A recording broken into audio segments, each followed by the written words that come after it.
Tout ce qu'on cherche, on ne cherche pas grand-chose, on ne cherche pas de l'or ni de l'argent, juste que nos réseaux soient rétablis pour qu'on puisse rejoindre nos parents. Ça fait maintenant 12 jours que personne d'entre nous ne sait si son père est vivant ou mort. Et vraiment, ça c'est vraiment douloureux. Cette conférence a eu lieu pour dénoncer, pour informer et pour prendre à témoin l'opinion nationale et internationale sur ce qui se passe actuellement au Nord. Parce que vous n'êtes pas sans savoir que cela fait maintenant 12 jours que certaines parties, pour ne pas dire toutes les parties des régions du Nord sont coupées du reste du monde, faute des réseaux téléphoniques Orange et Malitel à la fois. 12 jours, ce n'est pas 12 heures.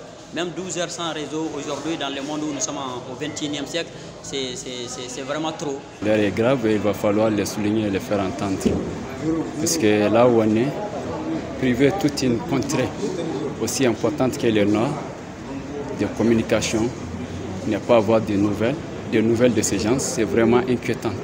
Et c'est quelque chose qui ne doit pas laisser les autorités bouche bée et ainsi jusque-là.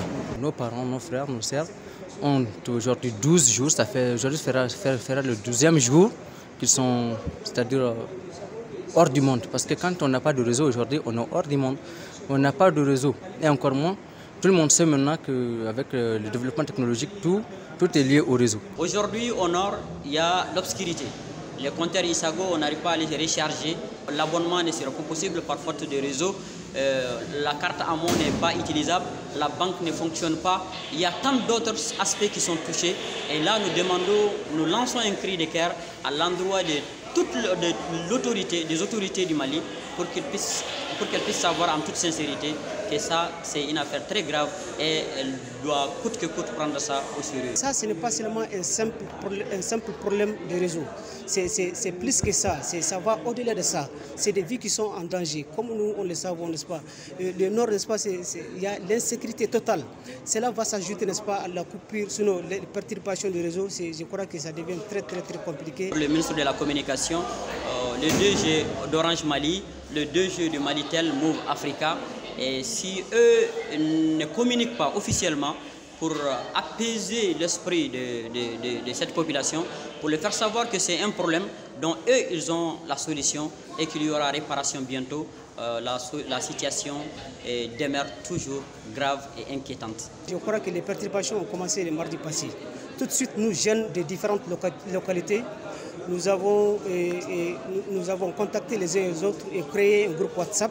Suite à ça, on a convoqué une réunion urgente où on a fait un chronogramme. C'est ce chronogramme qui a sorti cette conférence de presse qu'on a eu à organiser pour diviser les messages et attirer l'attention, n'est-ce pas, de nos autorités pour qu'ils puissent très rapidement trouver une solution à ces problèmes. Récemment, il paraît que la question a été posée à l'Assemblée, ça n'a pas été répondu. Et c'est quelque chose aussi qui nous plonge dans la négligence. On dit que c'est une négligence pure et simple de leur part. Et nous condamnons ça. Nous informons l'opinion nationale et internationale. Nous les interpellons à s'assumer et vraiment à redonner au Nord ce qu'ils méritent. Nous ne méritons pas ça de leur part. Que si eux-mêmes continuent de garder le silence, on peut imaginer le pire. Franchement, on ne le souhaite pas. Mais si toutefois ça continue, nous nous sommes mis debout et c'est quelque chose qui ne va pas rester comme ça. Nous allons essayer d'entamer d'autres activités, d'autres initiatives, mais des initiatives qui ne vont jamais sortir sur le chemin légaux.